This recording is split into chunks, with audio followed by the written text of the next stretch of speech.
What's up, guys? Oh man, August is quite the month for poker, isn't it? Having a lot of motivational problems to play lately, so I decided I need to start learning again. Start getting back into the lab. Because whenever I learn something, not just in poker, but like in life, I get more motivated. I guess it's like this dopamine hit. So I decided I was really thinking about some solver stuff recently, some little stuff we could study. And I really thought about boards that would come up often enough where honestly the right answer is not very clear, but you kind of have the right idea. For example, like I want to put this super dry, mega nothing happening board right here. You can see my mouse on the left side of here. This is the flop, which is Jack 3-3 rainbow, and this is going to be big blind versus a button open. So it's one of these boards where like everything's locked down, where the nuts is the nuts. It's gonna be the nuts almost every single time by the river, which is quad threes, obviously. Second nuts is basically jack three or whatever if turn goes runner, runner, whatever. So it's like one of those boards where the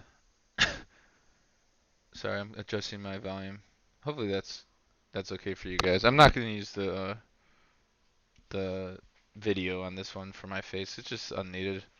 And anyways, the Jack 3-3 type of boards, these boards come up, Jack 6-6, Queen 4-4, Ace Deuce. Ace Deuce might not be as good because it has wheel possibilities, but you'll see like um, kind of what I'm getting at is these are extremely dry boards where both players sort of have the same amount of jacks, same amount of threes. Obviously, with the range advantage of the big blind, the in position with this top of the range there. These are pretty tightly solved ranges. You'll see that it's a pretty interesting spot. I'm gonna break this down into two sections, and I'll leave the timestamp. Hopefully, remember to leave the timestamps in below that.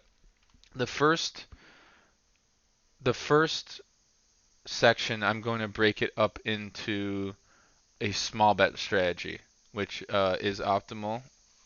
Well, closest to optimal, something that all the pros are going to be playing. And we're going to learn from that. We're going to go through that, at least to the turn. I don't know if the river's going to be like that interesting. And then I'm going to run the flop and the turn with a big bet, a check or big bet strategy, because that's what fish use usually. Fish are afraid to bet less than what they bet the street before. So let's say they raise to three big blinds. Let's just say you're playing like your 2-5 game, and they raise to 15 or 20 on the pre-flop. You call, and this is the flop, Jack 3-3. Then they're afraid to bet like 10 or 5. They'll always bet 20, 25, 30, whatever. So this first part I'm going to go into with this small bet strategy intact, which is closer to GTO. So anyways, in position, I'm sorry, out of position checks 90%, okay, 100% of its range, and then uh, we get the in position strategy, which is mixing between betting and checking. Sorry, this is what it looks like. Um, Purple is the 30% and check is green. So if you see sort of what's going on here, it's basically betting with most of its range here. Um, the hands that are like to check back, which I think are interesting, is this Jack 8 off. So it's probably balancing, I guess, some of its jacks. So here are the non-nutted jacks, because Jack is basically the nuts, second nuts. Any of these the queen jacks plus are betting.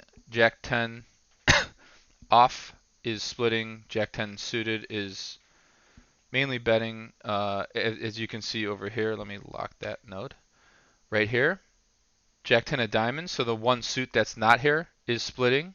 The two suits that are here are not splitting. They're mainly betting small. This one's mainly splitting. For all intents and purposes, the big bet, which is 75% pot, is basically not in range. It's sort of in range on this weird queen 3. I mean, it's kind of there sometimes. And then this weird 9-8 split, which keep this in mind, the 9-8 is going to be something I'm going to come back to, which I thought was fascinating. So for all intents and purposes, that I want to go into is this betting line where you bet 1/3, and I wanted to show the response in the turn. I'm going to do 2 turns and maybe a third turn just for fun, really briefly. But the response is it's mainly folding all this bullshit in the middle, like what I call mid-deck hands, anything from like 6 to 10. It's folding mainly these types of hands. Okay. And then it's calling with a lot of cards, mostly the ace highs, the king highs, without the 3, obviously. And the bluffs are coming from a very interesting spot. I really want to talk about this, which is the bluffs are coming from queen 10 and queen 9 suited, pure. Pure. So all these in the blue, which is the raise, these are basically, so it's mixing the stones. This is the absolute stones. It's mixing the stones here. And then it's mainly raising 3s.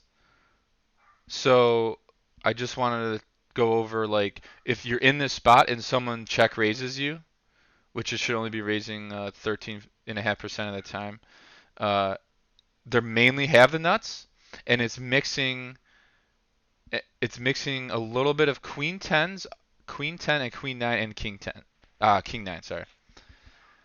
And I find this very interesting. I mean, I guess it's slightly mixing these hands too.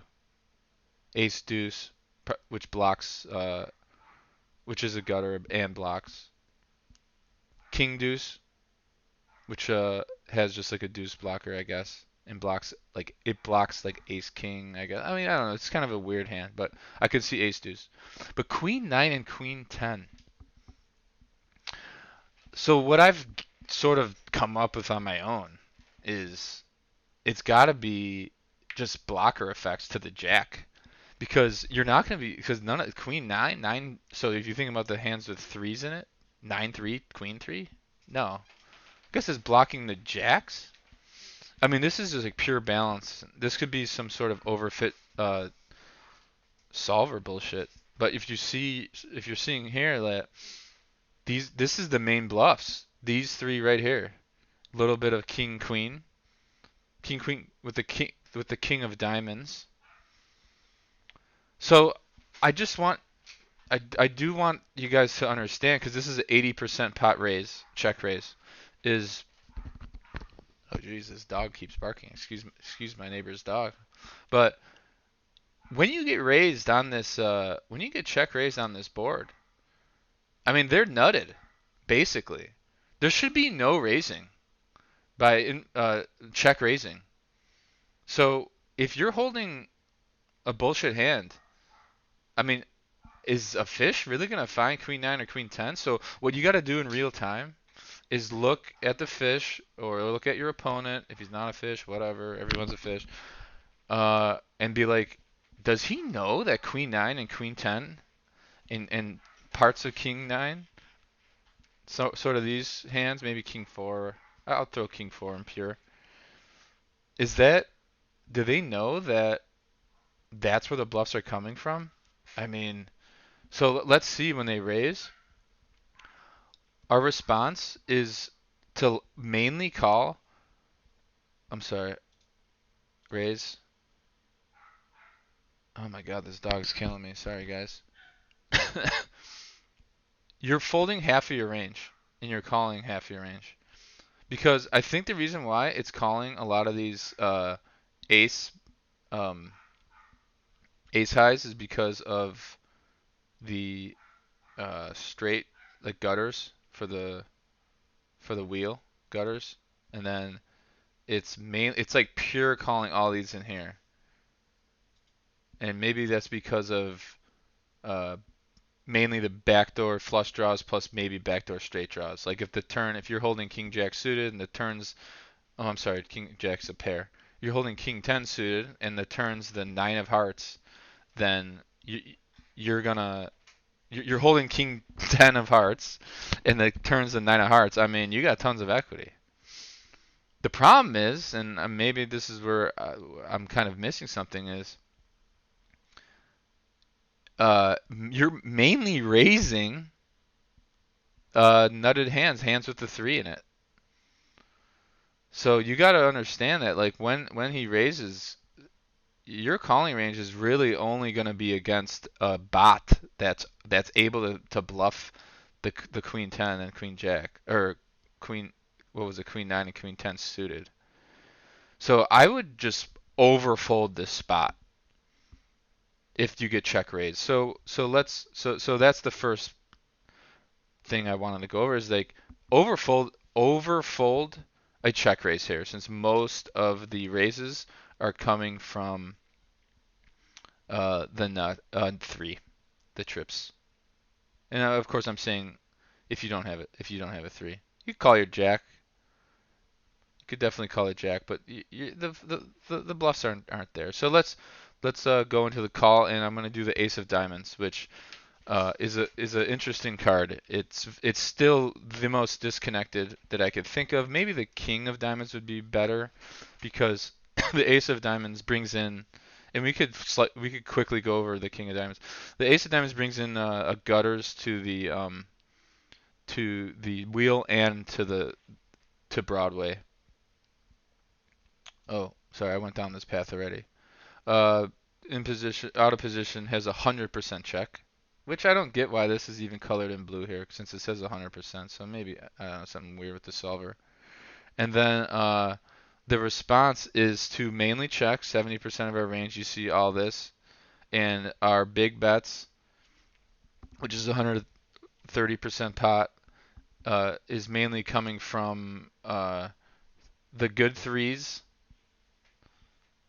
and mainly like our bluffs, which was like ace king suited. Looks like the ace king suited with backdoors, and again this weird queen 10 suited. But it's not weird now, since queen 10 is a gutter to Broadway. What I really wanted to talk about is the really, really weird bluffs, which is this stuff. Remember I mentioned the 9/8s? 9/8 off and suited, 8/7, 8/6, and 8/5 and 7/5 are almost purely big betting. Almost purely. I mean, I could, for all intents and purposes, 8/5 suited is up and off, 9/8 off, 9/8 suited are pure betting big. We could, the other stuff's kind of just like solver noise. The small bets here, or the small balance with the small bet. And I'm trying to wrap my head around why 9/8 and 8/5. So basically, it looks like the hands with an 8 in it. So remember, the board is Jack 3/3 Ace, rainbow, pure rainbow.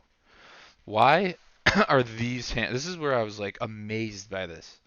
Why is 9/8 suited and 9/8 off the bluffs here?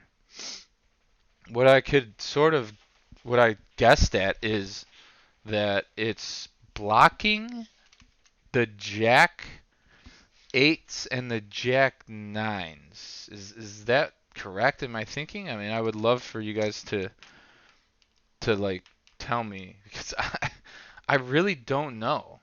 Um, I mean, as you can see, most of the range is checking, and really the only things that are betting are the 8s.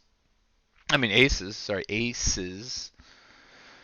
And like the nuts. Actually, the 3/3, the absolute stones, is mainly betting small, which I can understand why. It just blocks too much. Because when you have 3/3, like most of the range that wants to bet big is coming from your threes portion, and then you stack like worse threes. You stack like this bullshit noise that out of position has. But they can't have that if you have pocket threes. which is why I understand why I give a small bet so that more can, so then they have to call more junk. It's more of an EV play. You're not going for stacks basically. You could go for stacks. Obviously, you stack Jack Jack, but they don't. Actually, they don't have Jack Jack in their range. You stack I don't know, maybe Ace Jack. I don't know. Ace Jack goes for the big bet. But anyways, this 9-8 and 8-5, 8-6. I guess it blocks Jack 8, Jack 9. I'm really struggling to like figure that out. Why is this mainly the bluffing? Because it's at the bottom of the range. That might be the real answer. Is that this is really at the bottom of the range? Because like all these hands that are towards this side. Oh yeah, because 5-4 suited. So a lot of what happens is what that's what it is. What happens is your bluffing portion when you polarize comes from the bottom of your range. And eights, like 10-10 through deuces, not including threes, has showdown. Because remember, showdown value is very important in a board like this because everything's so locked down and there's so less combos of actual value. So any pair like has showdown value. Any ace high, king high has showdown value. Most of this is calling mainly just for equity reasons. Nine, Jack 9, Queen 9, etc. So when when polarizing your big bets, which is if you're gonna bet, that's mainly what it is. It's it's balancing with this utter air, which is the eight highs, which have basically zero equity. I did say I wanted to go over a different turn, which is going to be the seven of diamonds. So this is sort of a blanky turn that's in the middle of the deck. You'll see this checks mainly 100 again. And now we're going to look at where the bluffs comes with the seven of diamonds. And I'm going to do king of diamonds, but very quickly because this is going very long. The seven of diamonds, you'll see the bluff portions are going to be coming from king 9, king 8, jack 7. So bottom of your range that oh wait, 7 is a pair. I'm sorry. So king 8 suited, this stuff that has backdoors. Yeah, king 8 is gonna have. It doesn't have backdoors, but it has blockers to like sevens, 7 8.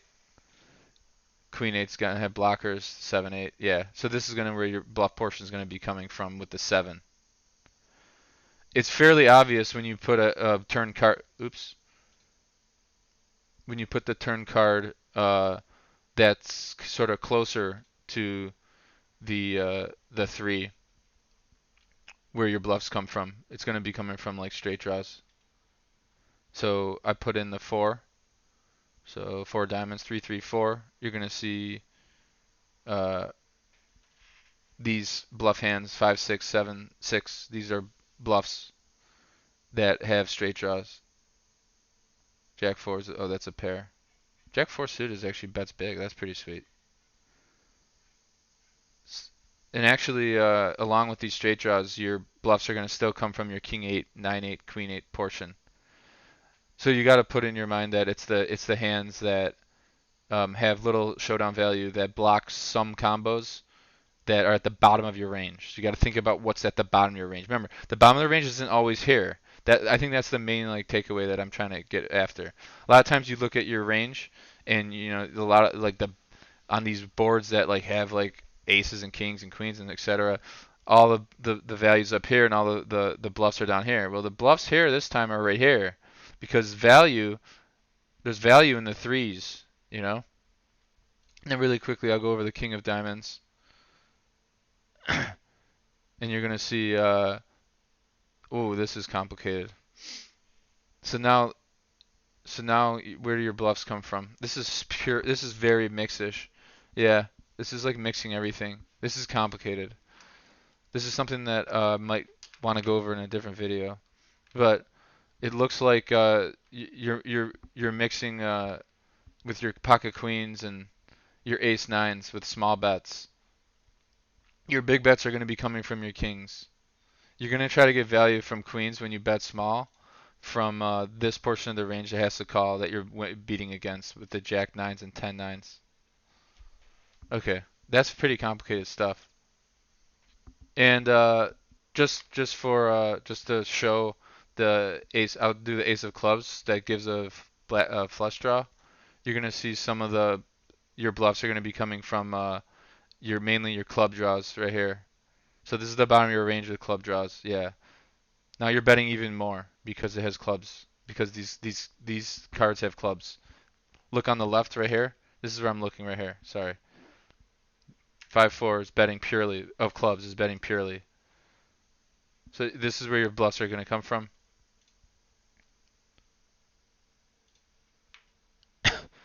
And then the next part of the video, and I don't really want to go in the river because this will just be a bloated video.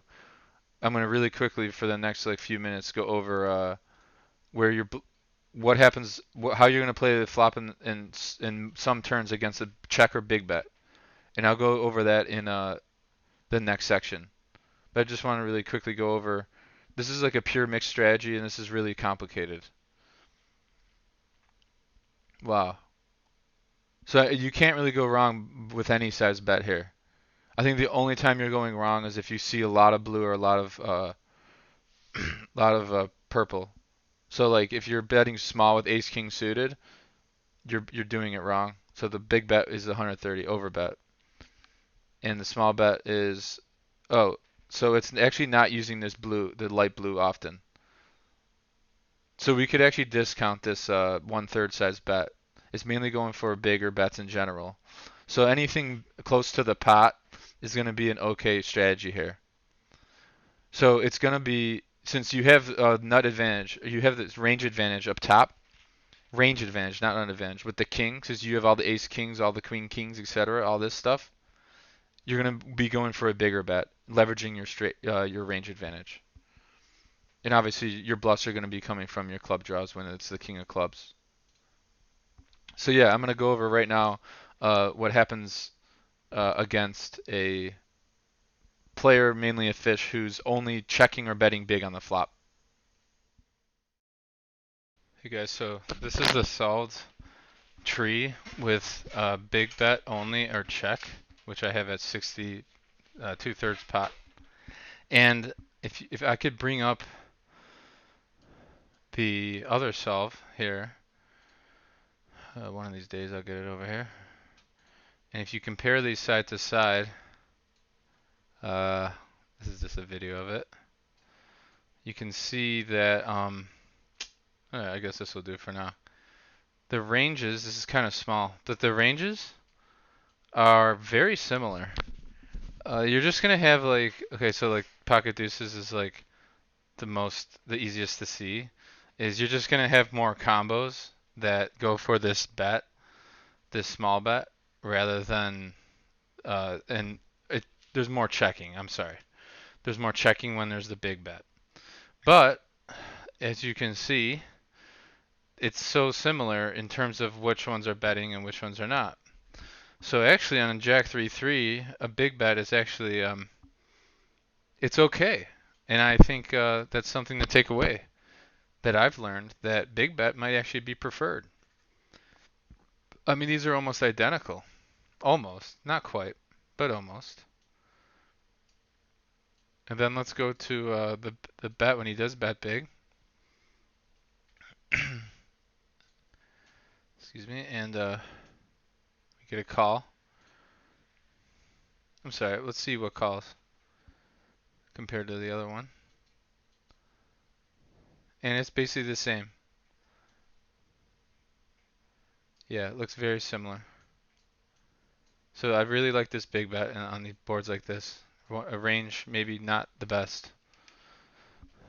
Although when we do simplify it, it likes it in general. If it one versus the other, 1/3 is going to be closer to game theory optimal. So you're not going to have to worry about mixing certain combos as much. So let's go for the call. And then it's pure checks. And then the range is basically the same. Only it's not mixing now. And instead of having a small bet with like pocket threes, it checks half the combos. And the big bet seems to be very similar. Aces over here is mixing with small and big. I'm sorry, small and check, which is top out. And basically the same things are betting. And so you can be leveraging your. Okay, so you have less bluffs. So look at 8-9 off versus this 8-9 off. You're checking more.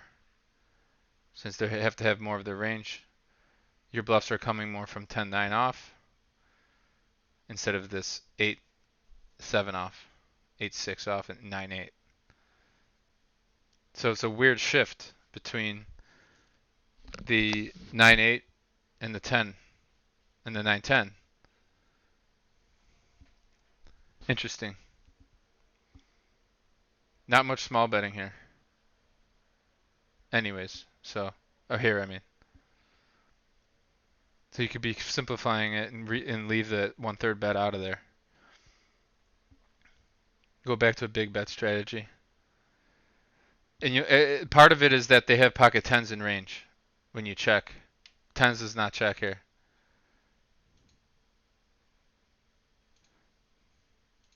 You don't have. Sorry, where are we going here? Pocket tens is a pure check.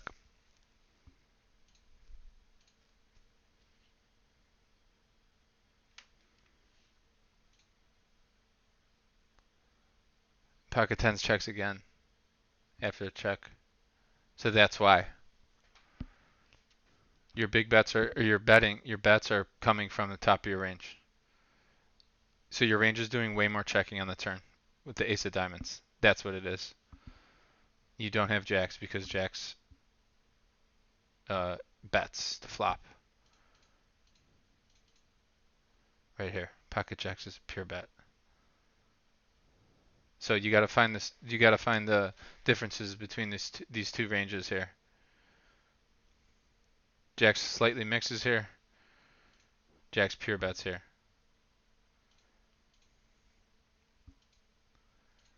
Let's do the 7 of diamonds. Now it's mixing 30-60. 30-70, whatever. Tens is not in range, just tens bets. I mean tens checks. That's good to know. Tens checks. Tens is trying to get to showdown. And the bets are coming from aces, kings. So your king, queen off, your gutters. Oh, this is the 7 of diamonds. Your overs are betting. Your overs are your bluffs. So you're mixing your overs with your nuts. Pocket sevens mixes, which is third boat. Okay, interesting. So now your bluffs are coming from your king highs with backdoors, and all your king queen offs. Pure king queen off, which is 2 overs. King queen 8 has an over to the 8. I mean to the 7, but does not bet. I mean does not check because it's blocking 7-8. Because when bet 7-8 folds, or 7-8's not in range. Where is that? So, something to take away from here. Your bluffs on small bet are coming from the bottom of your range. And what's the bottom of your range? The middle here. 7-8, 8-6, 8-5, 9-8, 9-8 off. Your bluffs from when you have big bet strategy, since you have to have a stronger hand, your bluffs are coming from your king queens and king nines and king eights. Hands that have blockers to ace king. Hands that block your king highs. Again, this is on the 7 board. And blocks some combos of 7-8 that have little to no showdown, but still have an over. They still have an over to a lot of the range that's checking back. Because if you see on the turn, let's see, the Jack sevens call. I mean the Jack highs call. Of course the 7 Jack calls, but all the Jacks call. And now you're printing with King high with your bluffs on the turn. When you bet with your King highs, you're printing against all Jack highs that don't have a 7. That is the bottom of your range. That's where your bluffs come from. So your bluffs don't always come from this weird portion, this wheel portion. Because you remember the wheel's here. Wheel cards are here. So anyways, that's my video. We're going to end there. Just remember the key takeaways that your range, the bottom of your range is not always the bottom of your range. As in the bottom here, which is, the wheelish cards that are the small suited, small gappers. Sometimes it comes from here. Interesting stuff. This is a pretty in-depth analysis. If you like my video, leave a like and subscribe. Thank you guys. Next video, I'm going to try to make it less technical, and we'll get back to having more fun. Peace.